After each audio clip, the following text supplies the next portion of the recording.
Kia ora everyone, this is Anderson's Odyssey. I'm Jacob Anderson and my guest today is Sir Peter Gluckman. Sir Peter's the former Chief Science Advisor for the Prime Minister and a Blake medalist. Sir Peter, it's great to have you on the podcast. Thanks, Jacob. I think what COVID has given us is sort of shown us a scaffolding, I suppose, about having some of the mature conversations that we've needed to have for a while. What do you think are some of the lessons from COVID that we can have to talk about some of these other really important issues? Well, I think the first thing to test, Jacob, is whether the community is ready for the discussion. I mean, there are some people who still think that everything will go back to business as usual after the pandemic, and others who think this is the opportunity for an inflection point, for a big reset. I'm certainly of the second type, person who thinks that this is the time to have a reset, but there are people who will prefer to just continue business as usual, including a large number of politicians. So I think the question of whether there is a reset will depend on the nature of the conversation which happens over the next few weeks. Why do I think that COVID allows for the conversation? Well, it's obvious. It's the biggest inflection point since the Second World War, since the Great Depression, since the First World War, in terms of the economic recession that's occurring. And after each of those events, there was quite a big reset in public policy, in political economy, and how things operated. And there's no doubt in my mind that the level of change that's going on in the world requires New Zealand to really get a fundamental view of its future. That must be an inclusive view, not a partisan view. And I think that's the difficulty we have. We have an election coming up, and so there'll be a lot of tendency to want to have a partisan discussion. And yet, we will set the direction of New Zealand now for perhaps 10, 20, 30 years. Either we will not take advantage of the crisis, or we will take advantage of the opportunities that emerge. And the opportunities that emerge really relate to New Zealand's place in the world. First of all, we have come out of this, or so far, as a country that's made smart decisions, quick decisions, with good outcomes. So we can add to, I'm not sure the clean green image is no longer quite the right statement, but we can add and safe to that as well, and wise. So we can add more labels to that. And that should help our industry develop and replace what we've lost. But at the same time, we were already struggling to work out the interaction between our food production industry and our environmental needs. And of course, with the absence of tourism in the short term, we're going to have to think about how we rely more on the food sector, and how do we produce more high-value food while producing a greener environment. And that's a hard discussion, not an easy discussion. And then on top of that, we've got to think about our people. We've shown remarkable cohesion in this period. That cohesion is starting to fracture because interests are starting to emerge, and you would expect them to. Some people have been hurt a lot, some people have been hurt less, some people have not been hurt at all. And all of that will and the tension between health, environment, economy is coming sharper into focus.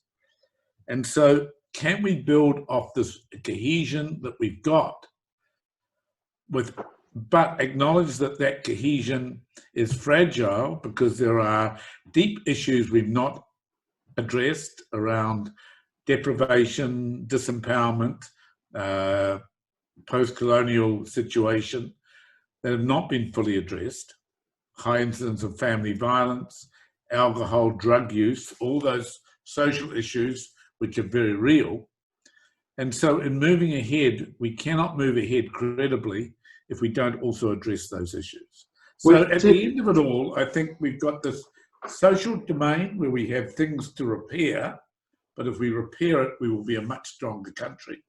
And we've demonstrated our cohesion through the lockdown that we can do things together. Secondly, we've got to think about our environmental footprint, and this is a big opportunity to do that. Thirdly, we've got to restore our economy, and that will have both export components to it and internal components to it.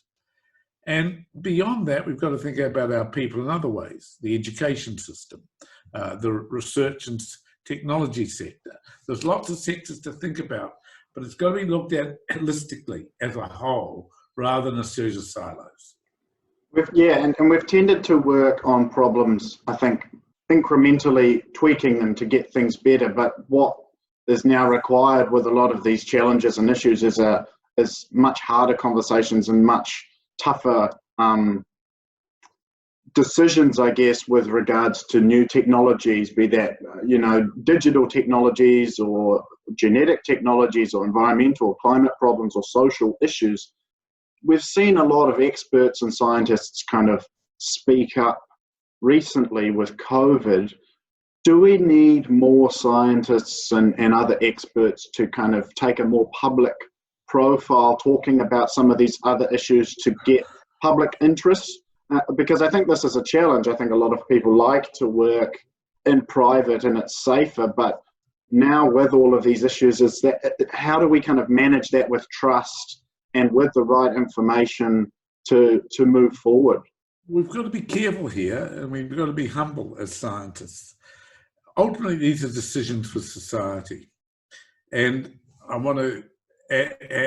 think the biggest issue is, by and large, people are more comfortable with incremental rather than disruptive change. Certainly politicians are much more comfortable with incremental change rather than disruptive change. And, if we go back to the 1980s, when we had a major disruptive change in our economic structures, the party that did that paid for that for a long time electorally. So we've got to realise that top-down will be incremental by definition. To make for disruptive change, and which I think a large number of New Zealanders want, we have to do it bottom-up.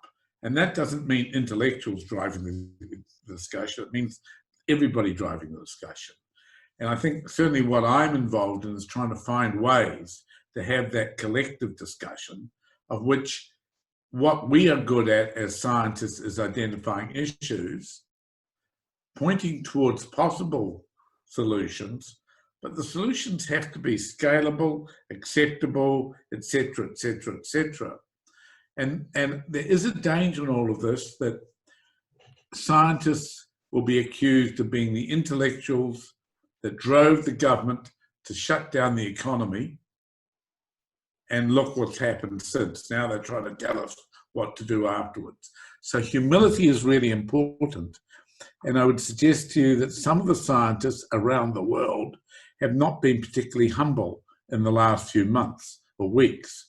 And I think that actually causes an abreaction. I think overclaiming what they know, overclaiming the specificity of models, etc., is not the way science should be conducted.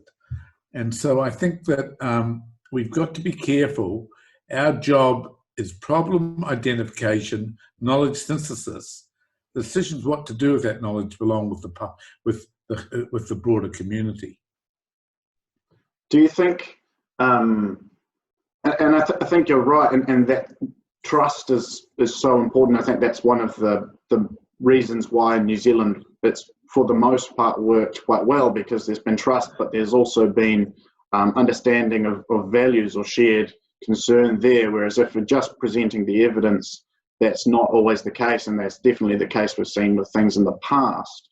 What do you think some of the really important levers, I guess, we can use to present some of that advice or that evidence to then help the public navigate those discussions around values and what is the sort of the best thing for society moving forward? Well, I think the first thing we'll do is find routes to promote conversation. And conversation is the most critical thing at this point. That conversation needs to be a true dialogue, not assuming a deficit model or any other patronizing model of how knowledge generators talk to other people.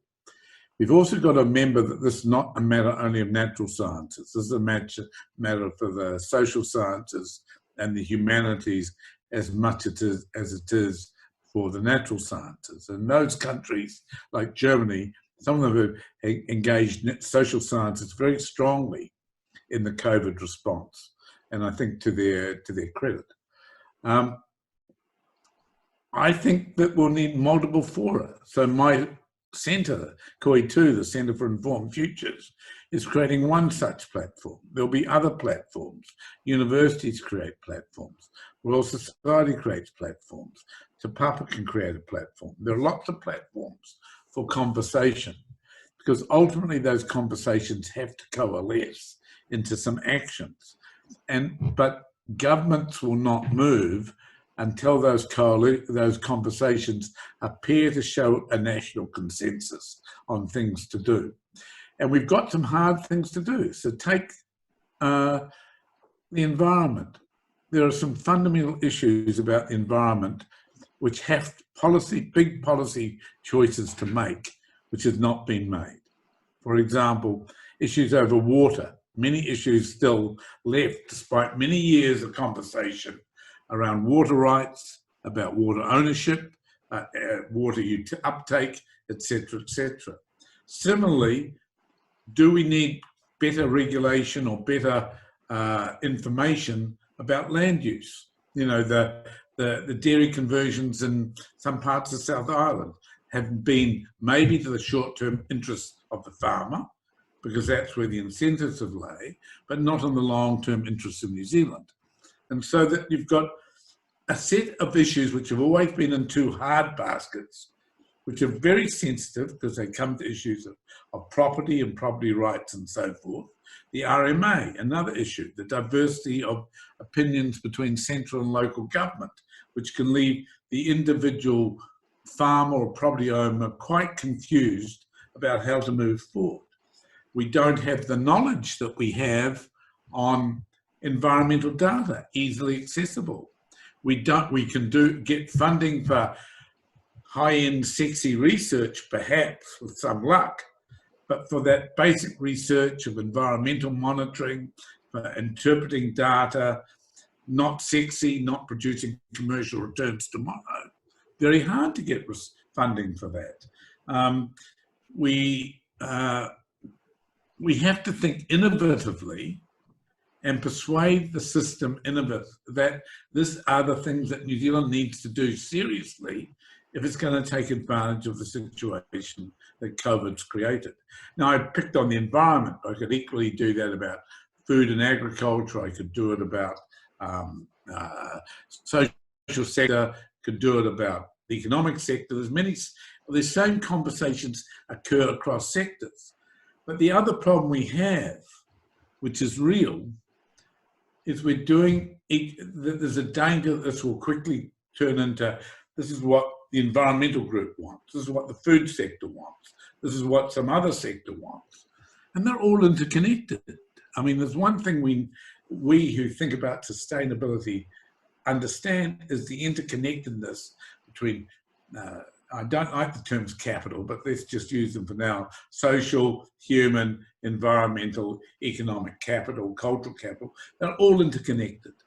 And we need to get far better in New Zealand at how to think about policy making across the spectrum, recognising that an integrated approach is needed. Now, that's not easy because we divide our government into, quite understandably, the Ministry for Education, for Health, for Environment, for Conservation, etc., etc. But every policy that we talk about, whatever sector we choose, will have spillover benefits or costs in other sectors. And a lot of the work that we do in our centre, internationally, we've been doing for a while, is how do you actually bring those different strings of knowledge together to help policymakers make integrated policy decisions, because that's what's needed. I mean, we're easy to talk about it at the high level. We want to be a green country. We want to be a sustainable country. We want to be a socially cohesive country. We want to be a rich country. They're all easy statements to make, but we actually have to reduce those to practice and do that rapidly. Now, where does science fit in? Well, science fits in at every level of the story. And when I talk about science, I'm not talking about natural science. I'm talking about all the knowledge disciplines: natural science, social sciences, data sciences, the knowledge humanities, etc., etc.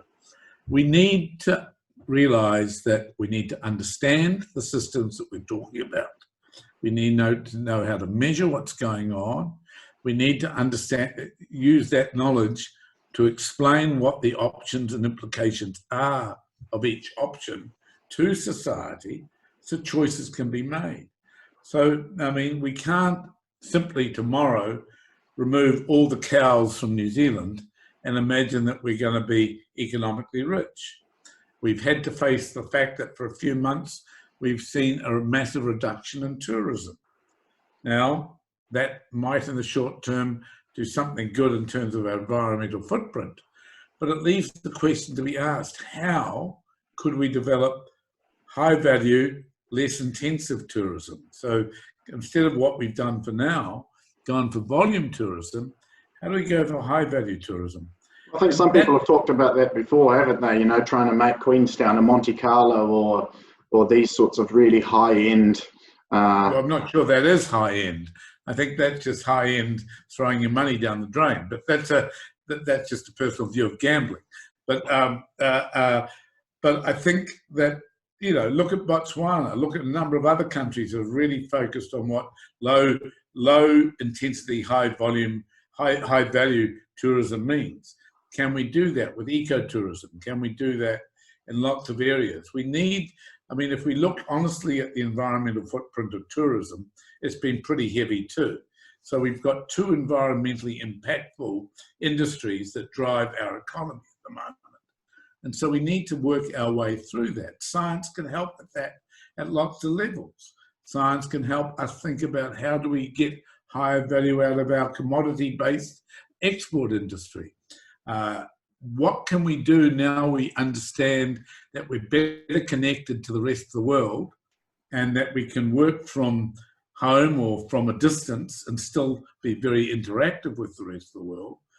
Can we use all of this to think about the higher end technology sector in a different way? And there I mean, I'll steal a term from another country. How do we go from startup to scale up? There's no use, you know, that's the issue in that sector. What could we do?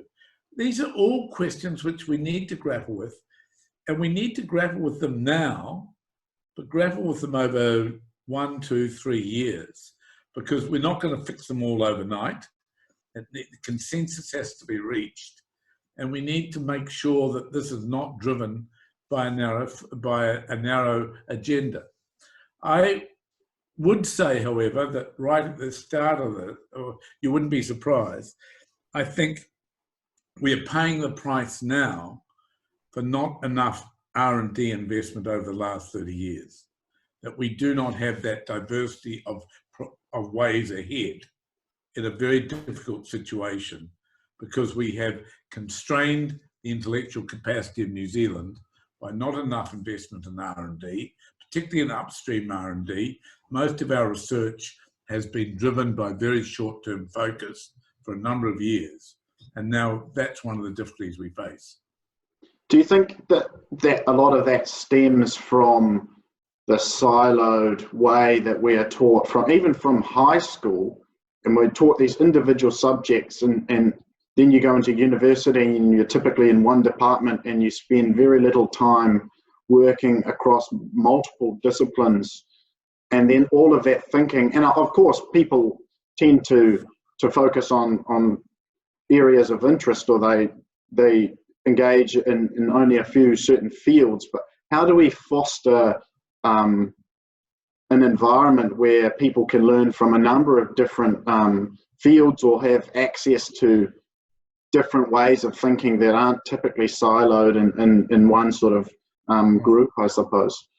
Well, I'm pushing very hard the University of Auckland in the space of transdisciplinarity. How do we actually train in a transdisciplinary environment? Now, not everybody can be a transdisciplinary expert. There'll always need to be scientists who are an expert at soil, or an expert at viruses, or an expert at treating heart disease or whatever, or an expert in nanotechnology. We need those people, but we also need to create a cadre of people who are very comfortable working transversally over many disciplines in an integrated way.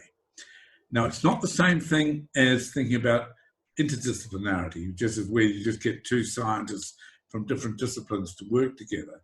You actually want the framing, the intellectual framing, to represent that range of epistemologies in one way of investigating an issue. Few universities around the world have done that. We're currently writing a paper on how one might do that here. In the short term, and it's complex. In the short term, however, there's a real deficiency. That's what we try to fill up a little bit with the Science Policy Exchange, of making sure that scientists have in training at universities have a broader awareness of the ethics of science, the culture of science, the philosophy of science, how science communicates, how science interacts with society, how science interacts with policy. And we're developing how we might do that even better and in a more effective way. Equally, I think that there's a need to encourage social and natural sciences to respect each other's on epistemologies and understand their languages and so forth.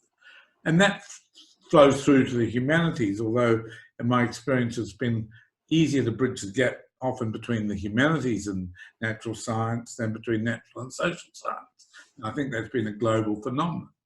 But that's changing. I think natural scientists are recognizing more and more that the phenomena they understand need social science there right from the beginning. And social scientists are increasingly recognizing data science, natural science are important to the way they understand the world as well. What do you think the key, I guess, areas of concern would be if we think about COVID as a dress rehearsal, if you like, or a sort of an exercise for other threats in the future? How do we kind of prepare for those, and what do you think the main areas of focus should be to kind of, as best we can, kind of predict what that might look like? Well, I think there's many aspects to that question. One of the projects that we're leading at the moment is collecting data from over 100 countries on how the evidence played into the decisions around COVID.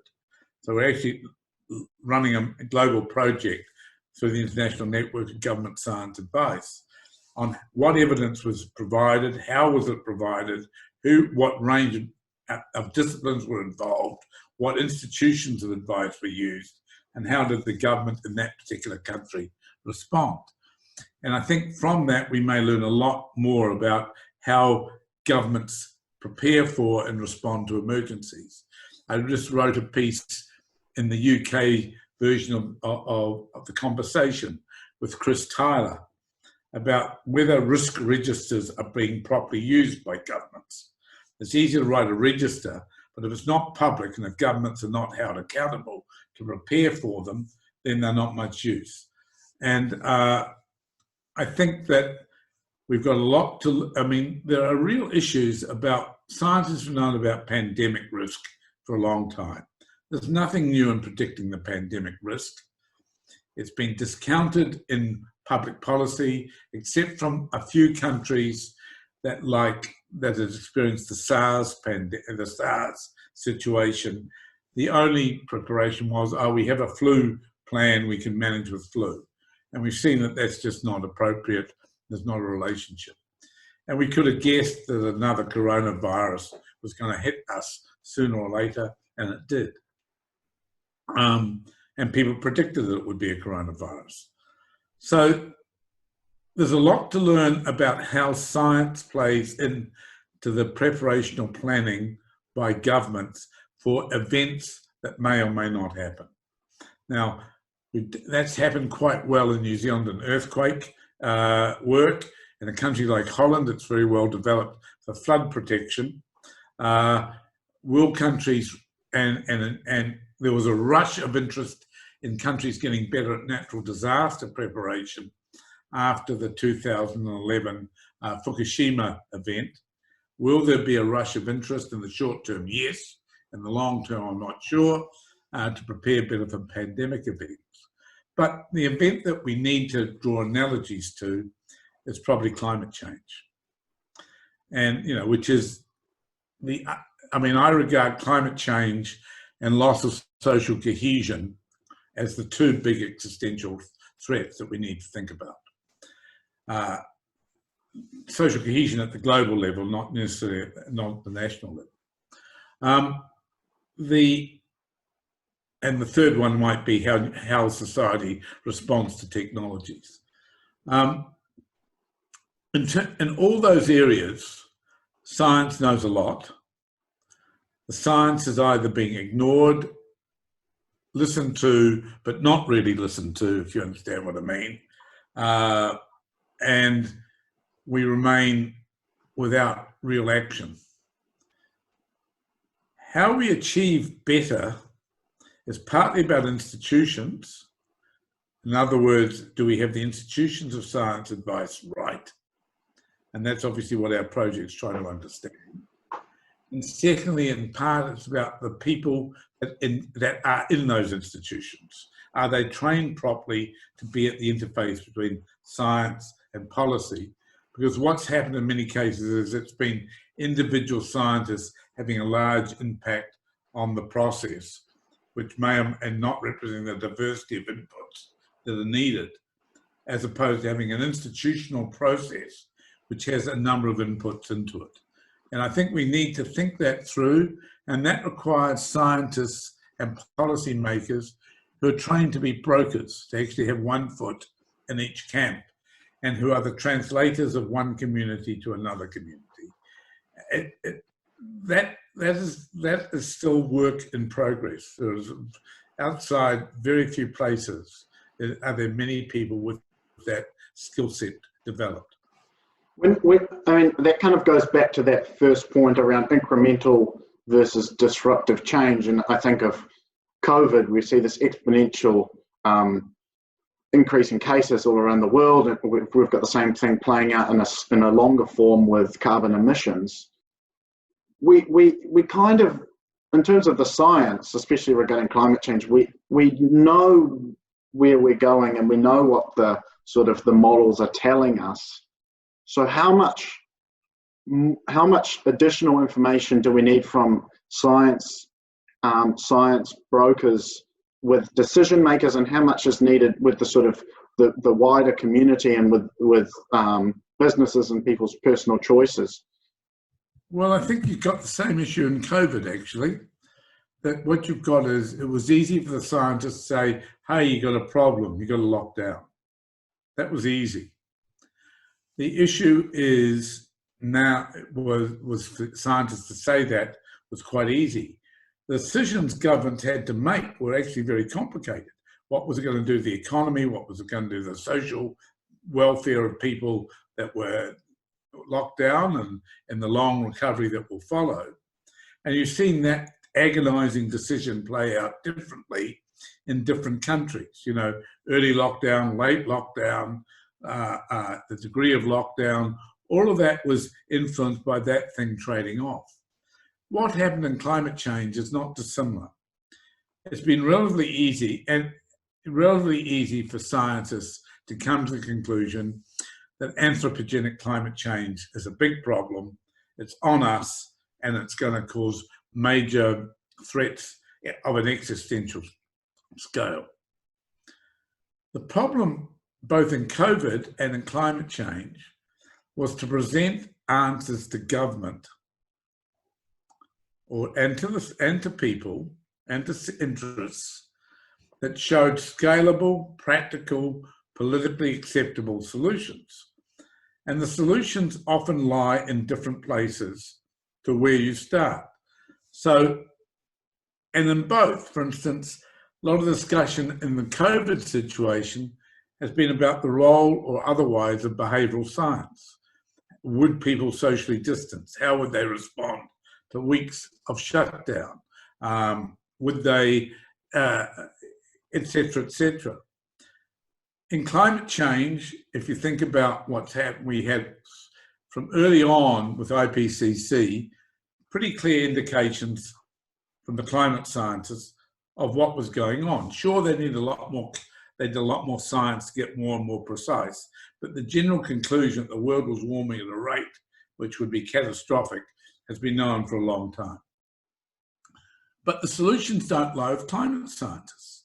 The solutions lie with technologists, they lie with behavioural scientists, with sociologists, with economists, energy experts, etc., etc. A whole range of different skills need to be at the table.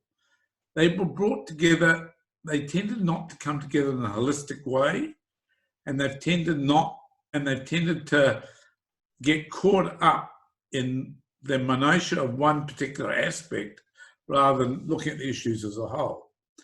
And I think that for climate change, there is an opportunity now.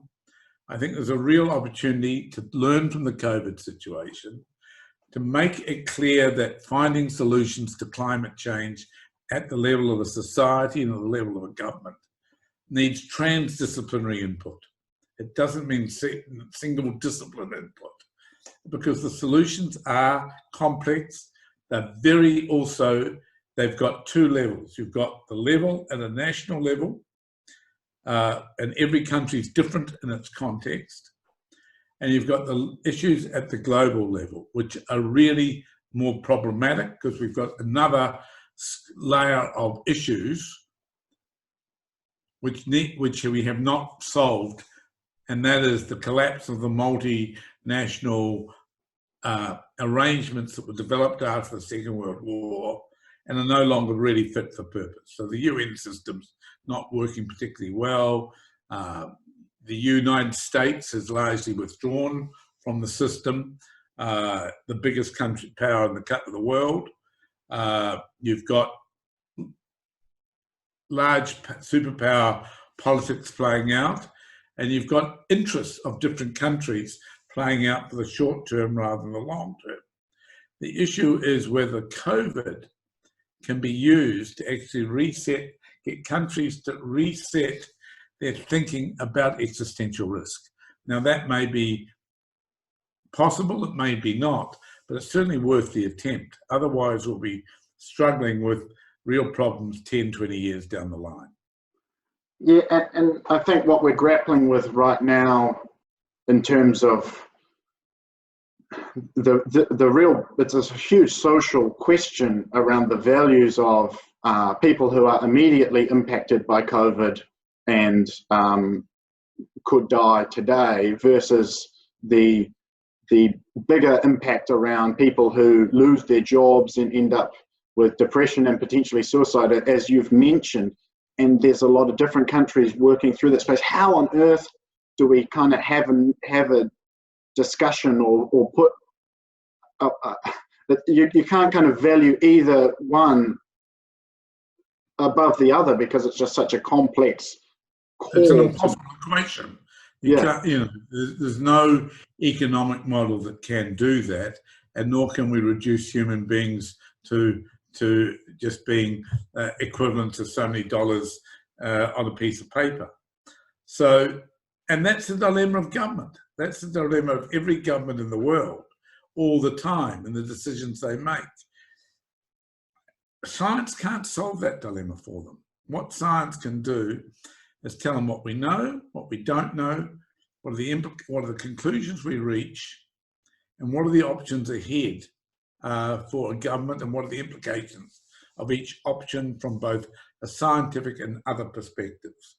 But at the end of the day, whatever kind of government we live with, it will be a set of values-based decisions that will be made by the government of the day in any country. What we would hope is that a good government will take the science, the knowledge, very, very seriously in the considerations we make. I mean, science remains the only way we have to get relatively reliable knowledge about the world around us and within us. And it is a presumption, but I think a very strong presumption, that better decisions will be made when governments take the knowledge seriously. What we think we're beginning to see is, by and large, the countries that responded best to COVID have been countries that have taken pre-existing knowledge and the knowledge of expertise seriously and urgently in what they've decided to do. Now, in some countries that has led to good outcomes, and a few it has not. And we need to understand why it failed in some countries. And part of that is making sure you have the right people in the room. Part of it is, and that means not just on the science side of the room, but on the other side as well, the policy, political side. Because you could have the best science in the world, and there are a few government leaders who clearly were never going to listen to the science and were interested in other outcomes. But I think that overall, science can come out of this as being recognised as more important to how society makes decisions about its future.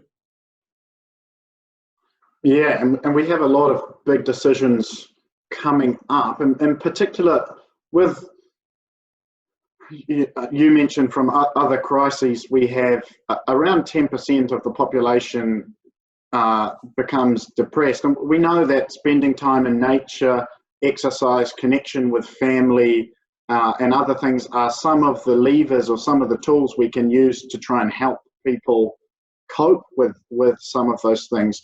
There's new evidence emerging, and some people are looking at, doctors and researchers looking at things like microdosing, psilocybin mushrooms, or LSD. If we look at that from an evidence perspective, what are your thoughts, or do you think that, because there's the science conversation there, and then there's the sort of the values conversation. It is quite a controversial one. I don't know, I haven't thought much about that particular question of microdosing, but the bulk of people with mental health, well, with problems with their mental well-being, can be dealt with by much lower technology means, and in particular, e-mental health services, a range of other CBT, and so forth. And most of what we're dealing with now in the post-COVID situation, we dealt with by just dealing with people's problems, whether they've got money, whether they've got a house to live in, whether they've got what their future will be. I think, yes, there is people with severe depression and anxiety and suicidality. Those matters do need medical therapy, but I think they've got to be well-controlled clinical trials of whatever those therapies are, and in the right context and the right people. So we don't ask some deep questions. We've got a marijuana referendum coming up soon. There are two questions that don't seem to get asked. One is, why does Western society need another mind-altering drug beyond alcohol? Why do we want that in the first place? What's going on that society is not strong enough and doesn't give people enough social well-being that drugs are needed to achieve that? It's a question that nobody's asking. The other question we're not asking is, well, the argument is that it will displace criminal activity. Do people really think it will displace criminal activity? And shouldn't we be asking the question, why is there a subset of the New Zealand population that indulges in criminal activity? And what should we do to stop that transgenerational disadvantage, et cetera, that leaves people thinking that crime is their best way ahead in a society that is meant to be cohesive and supportive. So I think putting aside the pluses and minuses of marijuana per se, there are deeper issues that we tend not to have. And we just passively go into oh, it'd be good to have some dope around to smoke. Yes, and I think that's a good point. How many layers do we need to work through to try and combat this? And and it goes back as well to this, constant connection we have with devices, and now we're inside all the time. And how do all of these different pieces fit together to help us address some of those bigger issues when we can't go beyond one or two layers to try and figure out what the root cause is, I suppose, and how we kind of work through that. And I think it's because there's no silver bullet, it's constantly this challenge of trying to figure out what works for some groups or some communities, which is different to others. Well, or what is this part of the reset? Is this the part of the reset we've got on a treadmill of technology-driven expectation?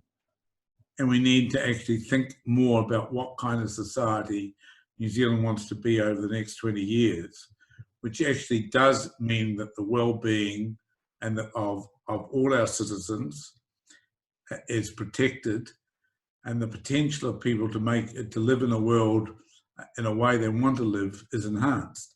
And so I think there are this might be the chill out that's come as a result of the lockdown. If it's encouraged that kind of thinking in people, and if people like myself and yourself and many others can encourage reflection on these issues, maybe over the next year or two, we can actually find the best way to reset New Zealand society. Yeah, I think that's a fantastic point to kind of finish things up, and it asks a lot of, there's always kind of more questions that come from these sorts of conversations. So the last thing that I want to ask you is, with all of the information that we're getting, and I guess in traditional media we get these bites these days that often don't allow us to kind of dive deep, and now with the challenge with advertising and other things, they tend to dramatize or polarize some of the way that it's presented. How do you see the way we communicate, or the way that information is shared? Do you think that we'll still get this kind of traditional approach for 5-10 years, or will we go to longer form conversations without that kind of polarization, a bit like the conversation that we're having here and other podcasts? I would dearly love to get longer form conversation. Does have what we've all learned about using Zoom allowed us to think of ways to do that. Short form conversation is not appropriate for what we're now talking about. And I know everybody says young people like short form conversation. In fact, in my experience, if the conversation is rich and valid, they want to engage in it and they don't want to stop. And so I think there's assumptions made because of other reasons that are not leading to this country getting the conversations it needs. Certainly tweeting and social media don't help. Certainly the 30-second clip on radio or television doesn't help. The demise of quality journalism doesn't help. And therefore things like podcasts and other forms of long form conversation become more and more important. No, thank you so much, Sir Peter. It's been great to talk to you, and it's really insightful to hear some of your thoughts about some of these important issues.